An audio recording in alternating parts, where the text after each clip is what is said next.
I I product आलंय पण ह्याची कास सुटली. फेवकी काय का आपल्याकडं? हा हे काय आहे बघ हा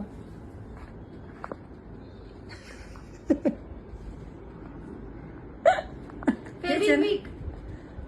असंच असतं ना ते तोडून दाखव. असं काहीतरी लावतात दाखव तुम्ही. दाखव दाखव. बाळा मी लय वेळा पाहिलेले एवढी ट्यूब आणतो तू आणि असं तोडून असं म्हणतो नका चिकटो चिकटो. पण हे संपलंय ना मम्मी. संपलंय का? पण तेच आहे ना. सिपलाचं फेविक्विक. नाही रे बाबा काय सांगितलं ना तुम्ही जाऊ दे. अरे खरंच सांगते तुला होतं का नाही स्मृदू? काय होता? होत काय? किती वेळा ओंकारने असं आणलंय आणि असं चिकटवलं आणि एकदा त्याच्या बोटाला लागलेलं तर आणि असं असं काय काढत होता. होतं? फेविक्विक. कधी कोणत्या काळात? अगं आता 8-10 वर्ष बी नसेल झाला अजून. आधीच्या काळात होतं.